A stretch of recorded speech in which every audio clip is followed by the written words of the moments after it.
चलिए स्टार्ट कर रहे हैं फिर से। आज मेडिसिनल केमिस्ट्री 6 सेमेस्टर का यूनिट नंबर 1 चल रहा था एंटीबायोटिक्स, और इसमें हम चैप्टर एंटीबायोटिक डिस्कस करेंगे तीसरा टेट्रासाइक्लिन। स्वागत है आपका एक बार फिर से केमिस्ट्री ट्यूटोरियल चैनल में। मैं आपका दोस्त सम्राट जायसवाल। ठीक है, तो हम लोगों ने इससे पहले की दो क्लास यानी कि बीटा लैक्टम एंटीबायोटिक के अंदर हम लोगों ने पेनिसिलिन और सिफेलोस्पोरिन को पढ़ लिया था। आज हम बात करेंगे इसी में यूनिट नंबर 1 में एक नया एंटीबायोटिक है, दिस इज कॉल्ड टेट्रासाइक्लिन। ये एक नए क्लास का एंटीबायोटिक है जो बीटा लैक्टम से अलग है। क्यों अलग है? क्योंकि इसमें बीटा लैक्टम रिंग नहीं पाया जाता है। ओके, तो इसमें रिंग कौन सी पाई जाती है? जो इसका नाम है, इसका नाम है टेट्रासाइक्लिन। टेट्रा मतलब चार और साइकिल मतलब साइकिल, यानी चार साइकिल से मिलकर ये कंपाउंड बना होता है, इसलिए इस एंटीबायोटिक का नाम रखा गया है टेट्रासाइक्लिन। तो पहला पॉइंट यहीं से स्टार्ट कर सकते हैं कि because this antibiotic contains 4 cyclic ring structure fused together, that's why it is called tetracycline. Okay, आज हम बात करते हैं कि ये टेट्रासाइक्लिन है क्या। बेसिकली इसका जो केमिकल नेम है, दिस इज द ऑक्टाहाइड्रोनैप्थासीन। इसमें जो चार साइक्लिक रिंग होती है वो ऑक्टाहाइड्रोनैप्थासीन रिंग होती है। अब इसके स्ट्रक्चर को याद कैसे करें दोस्तों, इसको बनाया कैसे दोस्तों, मैं आपको बताता हूं तरीका। देखिए, आपको पता है कि आपको चार रिंग पता है, आपको पता है कि एक रिंग अगर इस तरह से होता है दोस्तों तो इसको बेंजीन कहते हैं। ठीक है, अगर इस तरह से दो रिंग होते हैं तो इसको नैप्थलीन कहते हैं। अगर इसी तरह से हमने तीन रिंग अगर जोड़ दिया बेंजीन के तो वो हमारे एंथ्रासीन होते हैं, और हमने अगर चार रिंग यहाँ पे जोड़ दिया तो वो नैप्थासीन होता है। क्या होता है? नैप्थासीन।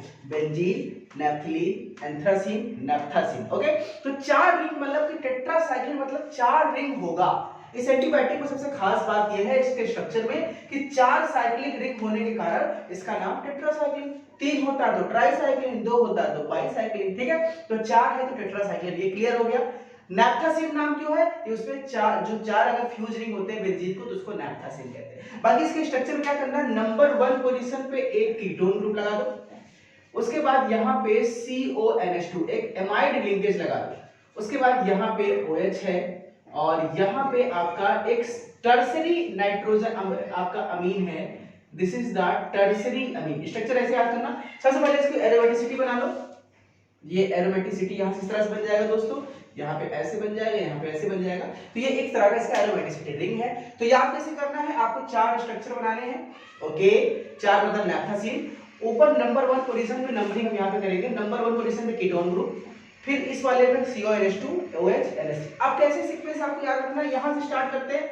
इस वाले पे OH, इस वाले पे डबल O, इस वाले पे OH और इस वाले पे डबल O। देखिए क्या करना है, सीक्वेंस याद करना है। हाइड्रोक्सी कीटोन, हाइड्रोक्सी कीटोन, ये इस तरह से आप सीक्वेंस याद कर सकते हैं। और उसके बाद हम यहाँ पे क्या कर सकते हैं कि जो यहाँ पे एक बीच वाला पोजीशन है, यहाँ पर भी हम इस तरह से बना सकते हैं वेज करके, दिस इज OH। एक OH ग्रुप यहाँ पर भी लगा हुआ है। इसके साथ साथ देखा जाए दोस्तों तो ये OH ग्रुप हो गया, और यहाँ पे नीचे यहाँ पे हाइड्रोजन है, यहाँ पे भी हाइड्रोजन है, बाकी यहाँ पे R लगा है, यहाँ पे भी R लगा है, यहाँ पे भी R लगा है। ठीक है, यहाँ पे बेसिकली इस वाले रिंग पे डबल R है। ठीक है, अब इस R को हम लोग चेंज करते जाएंगे और नए प्रकार के टेट्रासाइक्लिन बाइक्लोरिन देते हैं। ये स्ट्रक्चर हमने कैसे याद किया आपको मैंने समझा दिया। नंबरिंग कैसे कर सकते हैं, this is 1 2 3 4, this is 5, this is 6, this is 7, this is 8, this is 9, this is 10, this is 11 and this is 12। यानी कुल 12 आपके इसमें सेंटर्स हैं, 12 पॉइंट्स हैं। तो अब इसको नाम को, जो ये पांचवें पोजीशन में R है तो इसको R5 बोल सकते हैं, ये 6 में R है तो इसको R6 R7 बोल सकते हैं, R6 6 डैश बोल सकते हैं, इसको R7 बोल सकते हैं। तो ये सब अभी आपको जब मैं सार पढ़ाऊंगा या क्लासिफिकेशन पढ़ाऊंगा तो इन स्ट्रक्चर्स का रोल आएगा, क्योंकि यहीं पे R को बार बार चेंज करके 5 को 6 को 6 7 को चेंज करके बारी बारी से हम इसके स्ट्रक्चर को नए नए क्लासिफिकेशन बना सकते हैं। तो ये सिंपल सा था कि टेट्रासाइक्लिन क्यों कहते हैं। इसमें इसका नाम होता है, दिस इज द ऑक्टाहाइड्रोनैप्थासीन रिंग। ऑक्टाहाइड्रो मतलब कि यहाँ पे 8 जगह पे डबल बॉन्ड नहीं है। ठीक है, 4 जगह पे डबल, को आप देखते हो, आप इसको पूरा वो करते हैं दोस्तों, रेजोनेंस में करेंगे तो यहाँ पे सब पे डबल बॉन्ड रेजोनेंस होना चाहिए, लेकिन आपको बीच में रेजोनेंस में एक ही बॉन्ड दिख रहा है। 4 जगह पे डबल बॉन्ड गायब है, और जहां पे 4 जगह पे डबल बॉन्ड गायब होता है वहां पे एक डबल बॉन्ड को भरने के लिए 2 हाइड्रोजन एटम लगते हैं। तो 4 की जगह क्या हो जाएगा, 8 हाइड्रोजन, इसलिए इसका नाम ऑक्टाहाइड्रो, क्योंकि नैप्थासीन रिंग में सारे रेजोनेंस में डबल बॉन्ड होते हैं, लेकिन इसमें नैप्थासीन रिंग में 4 डबल बॉन्ड गायब है तो वहां पे 8 हाइड्रोजन नजर लगेगा तो इसका नाम होगा ऑक्टा हाइड्रोनैप्थेसीन रिंग। ये स्ट्रक्चर याद कर लीजिए, क्योंकि अगर आप स्ट्रक्चर केवल समझ जाते हैं तो आधी केमिस्ट्री आपने वहीं पे खत्म कर दी। This is octahydronaphthacene. Important question है। आज कल रात को रिजल्ट आया जीपैट का, जिन बच्चों का सिलेक्शन हुआ बहुत बहुत कांग्रेचुलेशन, बहुत बहुत मुबारक हो। और जिनका नहीं हुआ तैयारी कीजिए, जो थर्ड ईयर में है, जो साल थर्ड ईयर में वो तैयारी का कमर कस लीजिए, क्योंकि आपको अगले साल जीपैट निकालना है। थोड़ा सा मैं अनफेयर है कि जो जनरल वालों के लिए 186 काफी ज्यादा कट ऑफ था, फिर ओबीसी एसटी के लिए थोड़ा सा कम था, तो वो कुछ बच्चे ऐसे हैं जो 150 स्कोर 160 स्कोर किए हैं, लेकिन मुझे बस मैसेज आ रहे हैं परेशान है, थोड़ा सा अनफेयर तो है थोड़ा सा, ठीक है। चलिए आगे हम बात करते हैं ऑक्टा हाइड्रोनैप्थेसीन रिंग की दोस्तों, ये हो गया। अब हम बात करते हैं कि इसकी थोड़ी सी स्टोरी जान लेते हैं कि टेट्रासाइक्लिन रिंग क्या है। तो टेट्रासाइक्लिन रिंग जो है वो एक बैक्टीरिया होता है स्ट्रेप्टोमाइसिस। तो स्ट्रेप्टोमाइसिस बैक्टीरिया को फर्मेंटेशन विधि, हिंदी में कहते हैं किण्वन, फर्मेंटेशन विधि से इसको बनाया जाता है। तो नेक्स्ट पॉइंट हम क्या लिख सकते हैं कि the tetracycline antibiotic was prepared by the fermentation method from the Streptomyces bacteria. वैसे ऑलरेडी नोट्स में ऑलरेडी सब कुछ लिखा है, जरूरत नहीं आपको बार-बार अंग्रेजी बोलने की, आप खुद से लिख सकते हैं। आगे तीसरी बात करते हैं, टेट्रासाइक्लिन जो रिएक्शन है इसके साथ क्या है कि एसिड या बेस दोनों के साथ रिएक्शन कर सकता है, और दोनों के साथ रिएक्शन करने के बाद ये सॉल्ट का निर्माण करते हैं। सबसे बड़ी बात है कि जब भी tetracycline molecule react with the acid and base they form the salt. उसके साथ साथ क्या है कि ये कुछ मेटल्स के साथ रिएक्शन करते हैं, ये बहुत इंपॉर्टेंट चीज है, क्योंकि ये जो टेट्रासाइक्लिन है ये एल्युमिनियम, मैग्नीशियम, कैल्शियम और आयरन, ये चार चीज ध्यान दीजिएगा, ये इंपॉर्टेंट क्वेश्चन है आपके जीपैट का कि किन चार मेटल के साथ टेट्रासाइक्लिन रिएक्शन करता है। वो है एल्युमिनियम, मैग्नीशियम, कैल्शियम और आयरन। इनके साथ जब भी ये रिएक्शन करेगा ये चिलेट का फॉर्मेशन करता है। अब what is the known chelate, आपने फर्स्ट ईयर के एनालिसिस में पढ़ा था कि जो भी कॉम्प्लेक्सोमेट्रिक कंपाउंड में वो मेटल के साथ लिगेंड बॉन्डिंग करके चिलेट बनाते हैं। मैंने कहा ये कोई हमारा ये मेटल है, ये मान लीजिए कोई हमारा मेटल है, उसका स्ट्रक्चर ये है, और जैसे यहाँ बीच में मेटल आया, इस मेटल के साथ ये बॉन्डेड हो जाएगा तो एक साइक्लिक स्ट्रक्चर बना लेगा, इसी हम लोग चिलेट कहते हैं। तो क्या होता है कि ये टेट्रासाइक्लिन जब भी इन चार मेटल्स को पाता है, ठीक है, एल्युमिनियम, मैग्नीशियम, कैल्शियम और आयरन, ये तुरंत चिलेट बनाता है। यहाँ पे एक बहुत इंपॉर्टेंट क्वेश्चन है, आपके एग्जाम केस स्टडी पूछता है आपके एग्जाम में 2 नंबर का कि why milk is not given after tetracycline. जब भी आप टेट्रासाइक्लिन दवा खाते हैं तो आपको डॉक्टर क्यों कहता है कि दूध मत पीना, ठीक है। या ये क्वेश्चन आपके जीपैट में भी कई बार पूछा गया है, किसी भी एग्जाम में कई बार टेट्रासाइक्लिन में कॉमन क्वेश्चन है। तो देखिए क्या होता है, हमारे जो दूध में जो मिल्क होता है दोस्तों, उसमें बहुत ज्यादा अमाउंट में कैल्शियम पाया जाता है। जो मिल्क में कैल्शियम पाया जाता है, तो कैल्शियम, क्योंकि मैंने बताया जो कैल्शियम है ये इसके साथ चिलेट का फॉर्मेशन कर देगा। तो जैसे ही आप मान लीजिए टेट्रासाइक्लिन एंटीबायोटिक आपने खाया और रात को आप दूध पी के सो गए, तो दूध जो है उसमें कैल्शियम वो इसके साथ चिलेट का फॉर्मेशन कर लेगा, जो कि साइड इफेक्ट प्रोड्यूस करेगा, और अपना जो टेट्रासाइक्लिन का एक्चुअल एक्शन है वो खत्म हो जाएगा, वो अपना एक्शन नहीं करेगा, वो चिलेट बना के आपकी बॉडी में पड़ा रहेगा। इसीलिए कहते हैं टेट्रासाइक्लिन के साथ कभी भी दूध नहीं पीना चाहिए। क्लियर हो गया। या फिर जो लोग कैल्शियम की मेडिसिन खाते, दवाई खाते हैं, तो कभी भी डॉक्टर आपके टेट्रासाइक्लिन एंटीबायोटिक और कैल्शियम एक साथ किसी पेशेंट को नहीं चलाते हैं, ठीक है। ये कुछ इंपॉर्टेंट बातें हो गई, यहाँ पे देख सकते हैं। उसके बाद जब टेट्रासाइक्लिन की खोज हुई तो इसी में मॉडिफिकेशन करके 2 और टेट्रासाइक्लिन बनाए गए, एक ऑक्सी टेट्रासाइक्लिन और एक क्लोर ऑक्सी टेट्रासाइक्लिन या क्लोर टेट्रासाइक्लिन, ठीक है। तो क्लोर टेट्रासाइक्लिन, ऑक्सी टेट्रासाइक्लिन और टेट्रासाइक्लिन, ये तीनों को बाद में एक्टिनोमाइसीस बैक्टीरिया से बनाया गया। पहले बनाया गया था किससे, आपके स्ट्रेप्टोमाइसीस बैक्टीरिया से, लेकिन बाद में एक्टिनोमाइसीस बैक्टीरिया से भी फर्मेंटेशन करके इन 3 प्रकार के एंटीबायोटिक को बनाया गया। कौन कौन से, tetracycline, chlortetracycline and oxytetracycline, ठीक है। तो आप लिख लीजिए अपने भाषा में।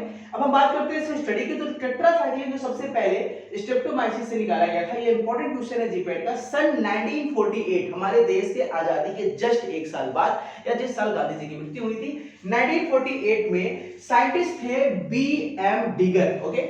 बी.एम. डिगर ने सबसे पहले 1948 में टेट्रासाइक्लिन को डिस्कवर किया था। उसके बाद के जो बाद में 2 और थे, क्लोर टेट्रासाइक्लिन और ऑक्सी टेट्रासाइक्लिन, इसको डिस्कवर किया था एसी फिनले ने 1950, 2 साल के बाद 1950 ईस्वी में 1950 में एसी फिनले ने ऑक्सी टेट्रासाइक्लिन और क्लोर टेट्रासाइक्लिन को डिस्कवर किया था, ठीक है। ये एक मोटा मोटा हिसाब हो गया टेट्रासाइक्लिन के इंट्रोडक्शन के बारे में कि क्या होते हैं। This is the introduction. अब हम बात करेंगे इसकी थोड़ी सी केमिस्ट्री की। तो केमिस्ट्री में सबसे पहले बताया कि आप स्ट्रक्चर की ओर देखिए। जो पॉइंट्स आपको दिख रहा है वैसे लिखते जाइए। पहला पॉइंट आप क्या लिखेंगे कि the antibiotic tetracycline contains 4 cyclic rings which are fused together, या 4 cyclic benzene ring which are fused together. दूसरे पॉइंट लिखेंगे it is the octahydronaphthacene ring, यानी कि जो पूरा का पूरा रिंग है इसको ग्रुप को बोलते हैं it is octahydronaphthacene ring. Next क्या लिखेंगे दिस कंटेन बेसिकली क्या लिखेंगे कि ketone group at position number 1, position number 11 and position, ठीक है, it contains 2 ketone group 11 and 1। Next point लिखेंगे it contains 1 2 3, it contains 4 hydroxy ring. ये जो भी आपको दिख रहा है उसको लिखना है 4 हाइड्रोक्सी रिंग। नेक्स्ट पॉइंट लिखेंगे at the position number 2 this contains the amide ring gas CONH2 ring gas, ठीक है, and by the replacement of the different alkali group at position number 5 6 7 different types of tetracycline derivative can be prepared. आसानी से हम बना सकते हैं। ये सब सिंपल सा जो आप देखते हैं लिखना है। दूसरी बात ये लिखनी है कि ये जो आपके स्ट्रक्चर है टेट्रासाइक्लिन ये हाईली स्टेबल होते हैं। इनका स्ट्रक्चर जो है वो हाईली स्टेबल है, जल्दी ये डिटेरियोरेट नहीं होते हैं, जैसे कि पहले आपके पेनिसिलिन और सिफेलोस्पोरिन था उसके कंपेयर में, क्योंकि पेनिसिलिन और सिफेलोस्पोरिन जो था बीटा लैक्टम एंटीबायोटिक था, और बीटा लैक्टम एंटीबायोटिक में आपका बीटा एमाइडेज और बीटा लैक्टमेज एंजाइम उसको डिटेरियोरेट कर रहा था। यहाँ पे ऐसा कोई एंजाइम नहीं है जो इसको बर्बाद कर सके, इसको नष्ट कर सके, यानी इसने कहीं भी दिल नहीं लगाया, किसी से प्यार नहीं किया, इसलिए इसके बर्बाद होने के चांसेस कम है। और जो बीटा लैक्टमेज थे उन लोगों ने आशिकी कर ली थी, प्यार मोहब्बत में लुट गए, लेकिन ये सेफ है, ठीक है। तो ये हाईली स्टेबल है क्योंकि इसके साथ कोई भी ऐसा एंजाइम नहीं है, कोई भी गर्लफ्रेंड नहीं है जो इसको परेशान कर सके। दूसरी बात करते हैं तो ये क्या करता है कि सॉल्युबल है, ये सॉल्ट बनाते हैं, और ये सॉल्ट में एल्कली हाइड्रोक्साइड में, कार्बोनेट्स में, ठीक है, कार्बोनेट्स में, इस तरह के अलग अलग सॉल्वेंट में ये बहुत फ्रीली सॉल्युबल होते हैं, ठीक है। तो tetracyclines are freely soluble in the alkali hydroxide, carbonate solutions and the salt solution, ठीक है। तो ये सब पॉइंट्स आप केमिस्ट्री में आसानी से लिख सकते हैं दोस्तों, ठीक है। अब हम बात करेंगे इसके मोड ऑफ एक्शन की।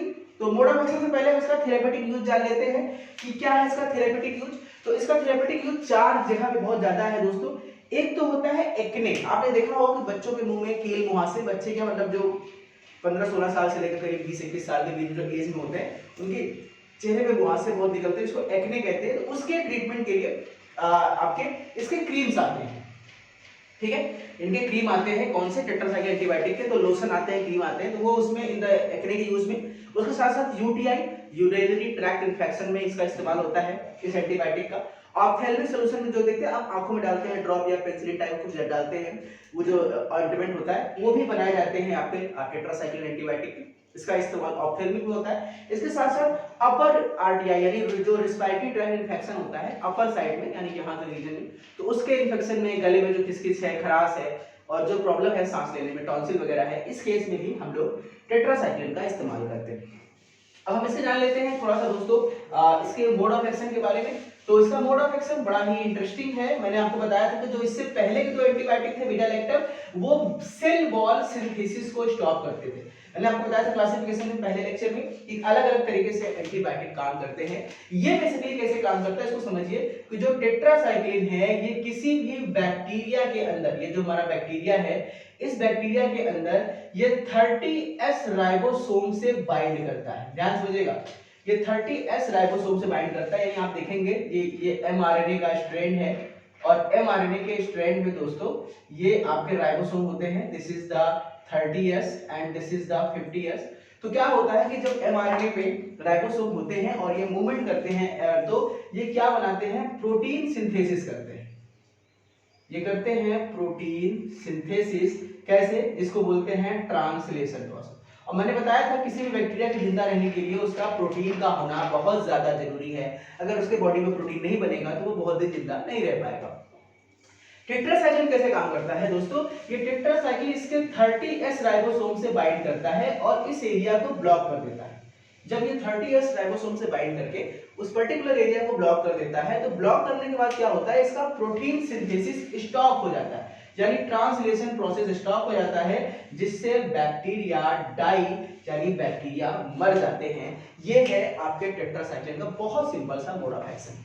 याद करने वाली बात क्या है, 2 बातें याद रखने वाली है। इसका मैकेनिज्म है to inhibit the protein synthesis या ट्रांसलेशन। दूसरी बात याद करनी है, bind with the 30S ribosome, क्योंकि ये सब बहुत इंपॉर्टेंट क्वेश्चन है जीपैट के, पॉइंट वाली बातें पूछी जाती है आपसे। ठीक है, तो ये पूरा का पूरा हो गया इसका मोड ऑफ एक्शन। अब इसके हम कुछ साइड इफेक्ट की बात कर लेते हैं कि क्या क्या इसके साइड इफेक्ट हैं। तो साइड इफेक्ट वही जो कॉमन से थे, हाइपर सेंसिटिविटी रिएक्शन, ऑलमोस्ट सभी एंटीबायोटिक के होते हैं, जो आपकी बॉडी में कुछ एलर्जी, रैशेस, स्किन प्रॉब्लम से स्टार्ट हो जाती है। इसके साथ साथ लोकल इरिटेशन, अगर आप क्रीम या जेल के फॉर्म में इसको लगाते हैं तो जहां पे लगाते हैं वहां पे थोड़ी सी इरिटेशन, आपको चुनचुनापन हो सकता है, थोड़ी सी खुजली हो सकती है। ठीक है, इसके साथ साथ रीनल टॉक्सिसिटी, अगर इस एंटीबायोटिक का इस्तेमाल आप लंबे समय तक कर रहे हैं, बहुत दिनों तक कर रहे हैं, तो किडनी में थोड़ी सी प्रॉब्लम क्रिएट हो सकती है, रीनल टॉक्सिसिटी जनरेट हो सकती है। तो दोस्तों ये था ओवरऑल, हम बात करेंगे इसके क्लासिफिकेशन की और सार की आपके सामने डिस्कस कर लेते हैं। चलिए देख लेते हैं क्लासिफिकेशन टेट्रासाइक्लिन का। तो मैंने बताया था टेट्रासाइक्लिन में क्लासिफिकेशन कैसे होगा दोस्तों, कि आपको सिर्फ R5, R6, R6- और R7 में अलग अलग प्रकार के कंपाउंड को रखना है, और जिससे नए नए डेरिवेटिव या नए नए कंपाउंड का निर्माण होना शुरू हो जाएगा। तो पहले तो नाम सबका देख लेते हैं, बहुत सिंपल है। टेट्रासाइक्लिन, क्लोरोटेट्रासाइक्लिन, ऑक्सीटेट्रासाइक्लिन, डेमिक्लोसाइक्लिन, मेथासाइक्लिन, डॉक्सीसाइक्लिन, जी हाँ, कोरोना के केस में ये दवाई बहुत चली थी, और मोनोसाइक्लिन। तो चलिए इनकी बात कर लेते हैं बारी बारी से। जो टेट्रासाइक्लिन है, अगर आप R7 पे H, R6 पे CH3, R6- पे OH और R5 पे H लगाते हैं तो इसका नाम टेट्रासाइक्लिन हो जाएगा। अगर आप R7 पे क्लोरीन लगाते हैं, बाकी CH3, OH और H है, तो इसका नाम क्लोरोटेट्रासाइक्लिन हो जाएगा। आपको स्ट्रक्चर याद करना पड़ेगा बनाकर बार बार से। और अगर आप वहाँ पे H लगाते हैं और बाकी R6, R5 पे दोनों जगह पे हाइड्रोक्सी ग्रुप लगा देते हैं तो इसका नाम ऑक्सीटेट्रासाइक्लिन हो जाएगा। ठीक है, और अगर आपने क्लोरीन लगाया और इसके साथ R6 पे OH और R5 पे H लगा के R6 पे CH3 की जगह H लगा दिया तो इसका नाम डेमिक्लोसाइक्लिन हो जाएगा।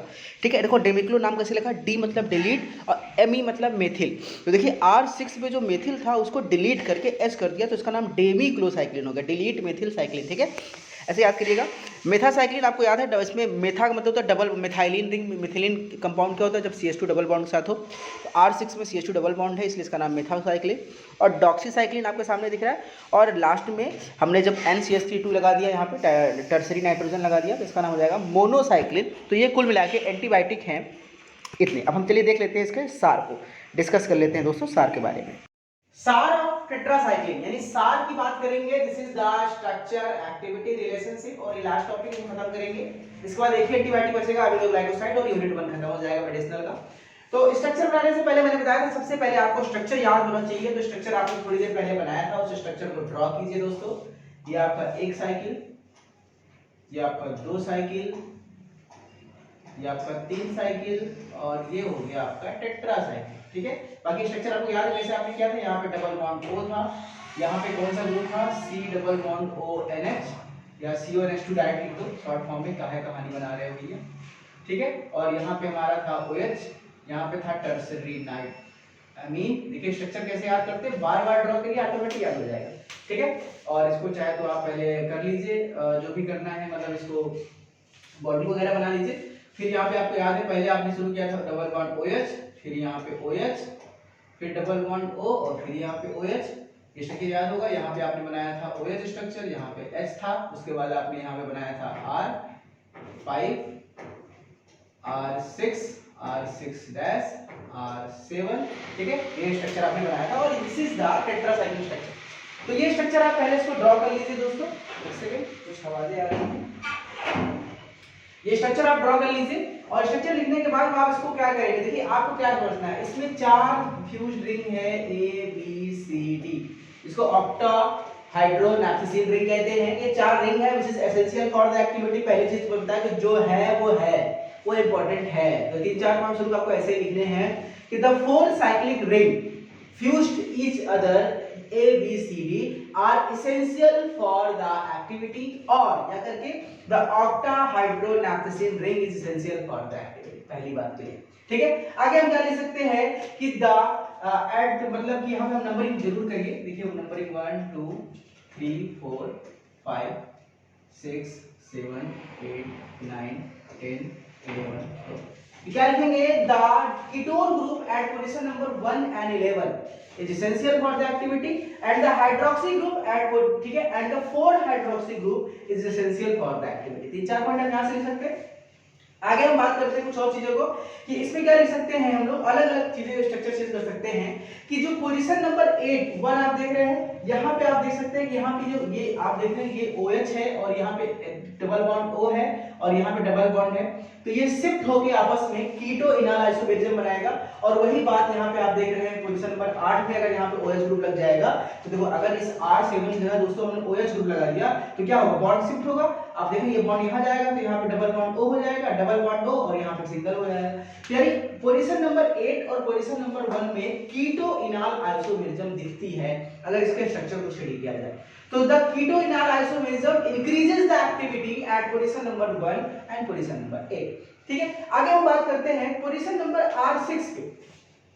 अगर हम यहाँ पे हाइड्रोजन लगाते हैं R6 और R6 डैश पे दोनों जगह पे अगर हम हाइड्रोजन लगाते हैं तो इसकी एक्टिविटी बढ़िया रहेगी। लेकिन अगर यहाँ पे कोई बड़ा ग्रुप, कोई भी केमिकल बड़ा ग्रुप लगा दे, ठीक है, तो जैसे क्लोरो, फ्लोरो, ब्रोमो, नाइट्रो और कार्बन चेन कुछ भी लगा दे, एक्टिविटी को डिक्रीज करेगा।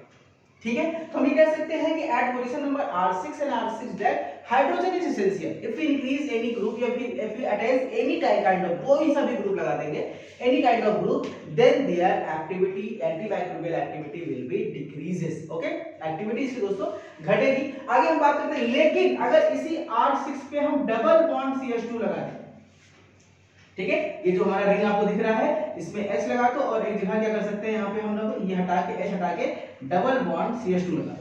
अगर हम यहाँ पे डबल बॉन्ड, तो आपने पढ़ा था ना मेडे साइक्लिन, बताया था day delete methyl Demi cyclin, तो जो डेमी साइक्लिन बनेगा ये एक्टिविटी को कई गुना बढ़ा देगा। मैंने कहा कि R6 डैश पे कोई भी ग्रुप लगाओ तो एक्टिविटी घटेगी, लेकिन अगर आप यहाँ पे मिथाइल ग्रुप लगाते हो, C double bond CH2 methyl group लगाते हो तो एक्टिविटी कई गुना बढ़ जाएगी। ये आपको नेक्स्ट पॉइंट पे डिस्कस करना है साथ। आगे हम बात करते हैं R नंबर 7 पे। अगर इस 7 पे हम कोई कार्बन ग्रुप लगा देते हैं, मान लीजिए CH3 लगाते हैं, तो अगर इस R7 पे कोई भी मेथिल ग्रुप लगाते हैं तो इस ड्रग की जो पोटेंसी है वो घट जाएगी। यानी आपकी जो पोटेंसी है, इस ड्रग की पोटेंसी घट जाएगी। पोटेंसी मतलब होता है कि पहले कम डोज में ये अच्छा काम करता था, हमको डोज बढ़ाना पड़ेगा। जैसे पहले 10 मिलीग्राम में काम होता था, हमको 20 मिलीग्राम देना पड़ेगा, लेकिन एंटी माइक्रोबियल एक्टिविटी बढ़ जाएगी। ठीक है, तो हम क्या लिख सकते हैं कि at position number R7 if we add any carbon containing group या carbon group then their potency will be decrease but their antimicrobial activity will be increase. इसलिए उसको बनाया जाता है अलग अलग ग्रुप करके। आगे हम बात करते हैं कि जब भी आपका टेट्रासाइक्लिन स्ट्रक्चर है, इसको स्ट्रॉन्ग एसिड के साथ, किसी भी HCl है, एसिटिक एसिड है, sorry acetic acid perchloric acid है, तो इन सब के साथ जब स्ट्रॉन्ग एसिड के साथ ये रिएक्शन कराते हैं तो इसमें होता है डिहाइड्रेशन। क्या होता है? डिहाइड्रेशन, और एक नया टेट्रासाइक्लिन बनता है जिसको बोलते हैं ऑक्सी टेट्रासाइक्लिन। किसने डिस्कवर किया था? अभी थोड़ी देर पहले बताया था, फिनले ने 1985 में। ठीक है, तो जब भी क्या करते हैं किसी भी when we treat the tetracycline with the strong acidic solution, then after dehydration they form a new kind of product which is oxytetracycline, which is more effective than the tetracycline। ये सब इसके साथ के कुछ पॉइंट्स हैं, इसको discuss कर सकते हैं। आगे हम बात करते हैं जो टेट्रासाइक्लिन होती है दोस्तों, क्योंकि इसमें इसकी वाटर सॉल्युबिलिटी थोड़ी सी लो होती है, क्योंकि 4 साइक्लिक रिंग है तो ऑटोमेटिक इसका लाइपोफिलिसिटी बढ़ेगी, नॉन पोलैरिटी बढ़ेगी, तो ये थोड़ा सा वाटर सॉल्युबिलिटी इसकी कम होती है। वाटर सॉल्युबिलिटी बढ़ाने के लिए एक रिएक्शन होता है मैनिक रिएक्शन, आपने पढ़ा होगा ऑर्गेनिक केमिस्ट्री में मैनिक रिएक्शन। तो हम मैनिक रिएक्शन का इस्तेमाल करके टेट्रासाइक्लिन की सॉल्युबिलिटी को बढ़ा सकते हैं। कैसे? जब हम इसको मैनिक रिएक्शन करते हैं तो इसके अल्फा पोजीशन पे, यहाँ पे जो ये आपका CONH2 ग्रुप लगा है, एमाइड ग्रुप लगा है, यहाँ पे अमीनो एल्काइलेशन होता है। ठीक है, अमीनो एल्काइलेशन होता है इसके कार्बन नंबर 2 एमाइड लिंकेज पे, और इसकी जो है एक नया कंपाउंड बन जाएगा जिससे इसकी सॉल्युबिलिटी कई गुना तक बढ़ जाएगी। तो नेक्स्ट पॉइंट लिख सकते हैं कि tetracycline is a very low soluble in water, but after the manic reaction at by the amino alkylation reaction at position number 2 their solubility can be increased। ठीक है, इससे कुछ छोटे-मोटे पॉइंट्स और हैं जो कि नोट्स में मिल जाएंगे आपको। तो दोस्तों हम लोगों ने ये टेट्रासाइक्लिन खत्म कर लिया है। अब हम बात करेंगे नेक्स्ट टॉपिक अमीनोग्लाइकोसाइड, जो कि मोस्ट प्रोबेबली लास्ट टॉपिक है, और फिर मेडिसिन क्वेश्चन खत्म करेंगे। Thank you so much, take care, bye bye.